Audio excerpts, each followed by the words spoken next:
Hi everyone, today I will play 10-second game as usual.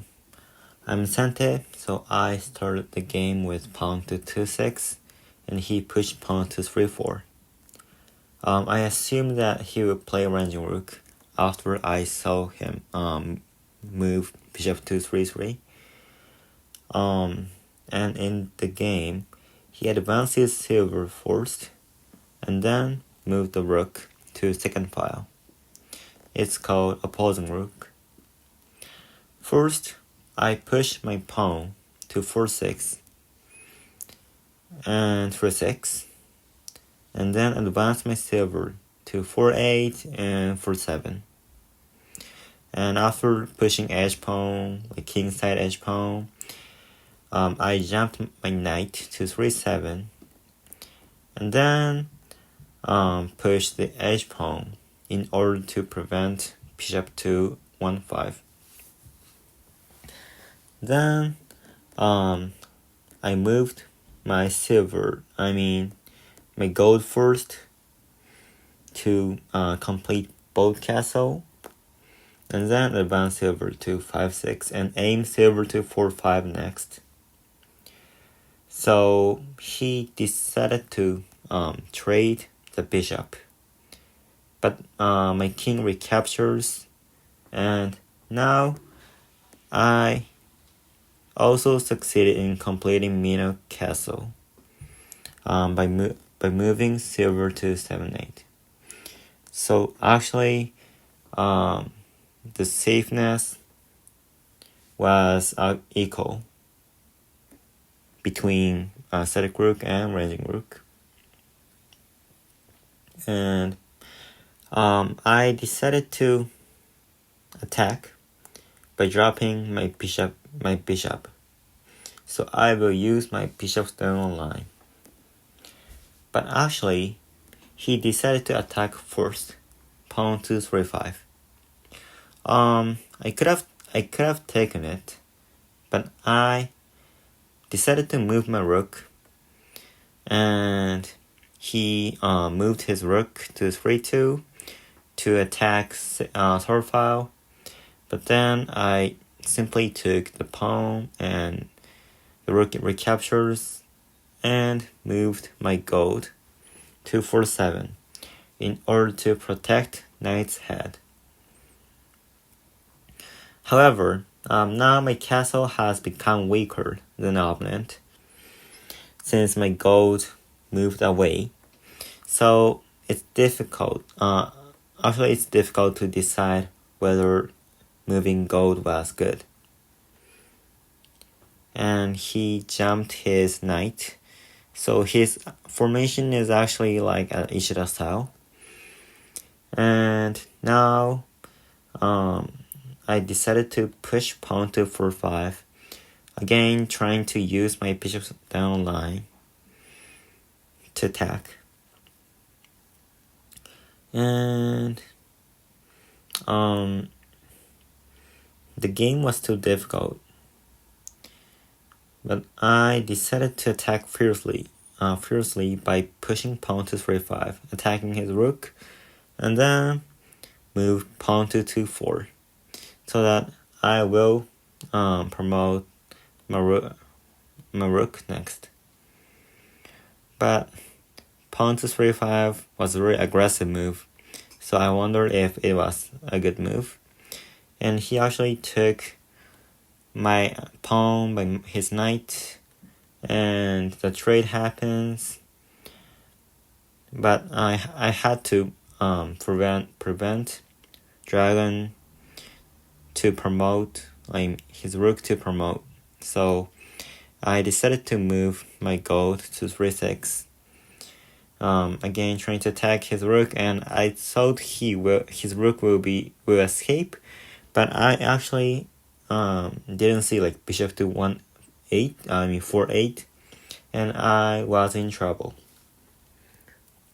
I took his rook, but I didn't think it was a good trade.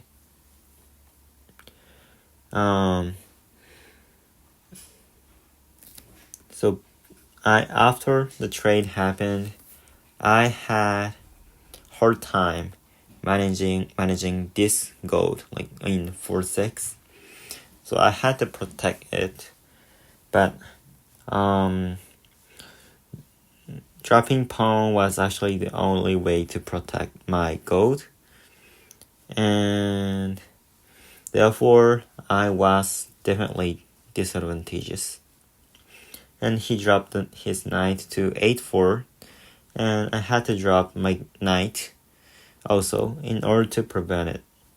So the situation was actually tough.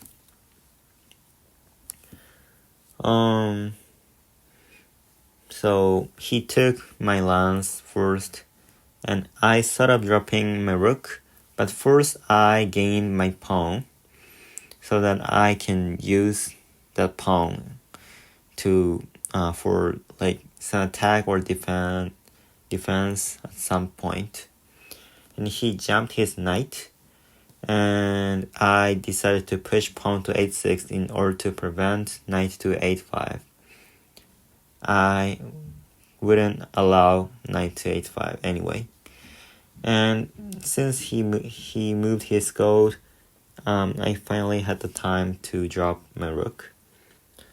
But actually, go to 6-3 was aiming to protect the knight's head in advance, and he sacrificed his knight by taking my pawn. I had to capture it, but then he can also take my knight by pushing pawn, and I counterattacked by pushing his pawn, and if the gold takes, I would just drop my knight to 6-6. So if that happens, I was kind of advantageous, but he just simply took my knight, and I was still disadvantageous. But I still don't give up. So after escaping my bishop, he dropped his knight to 7-4. And in this position, I thought it was meaningless to escape my bishop again. So I decided to sacrifice my bishop and drop the knight, trying to attack his gold.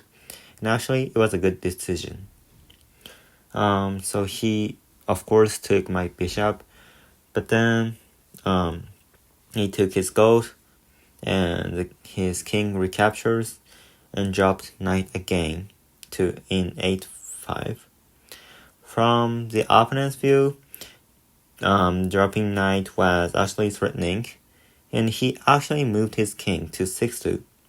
But actually, he should have moved his king to 8-4, since it was safer.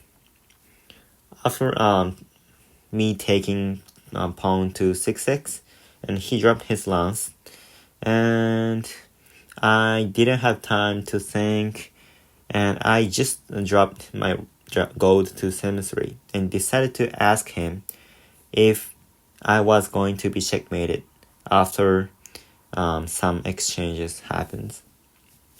So he took my gold, and I took his silver, and his king takes, and now dragon takes 6-1, and it is his turn, so he may checkmate my king,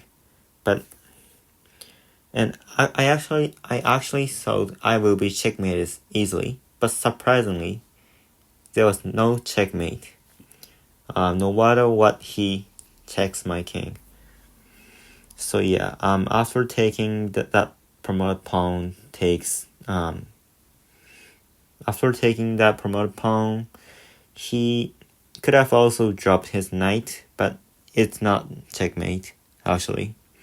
And he took my knight by his lance, but there was no way to checkmate, and he ran out of time, and I won. Thanks for the game. Good game. Now I will show you why my king is, how my king is not checkmated. So basically, even if he dropped his bishop here, I will not take it, but escape my king escapes, and he only has the gold, so there was no way to checkmate my king.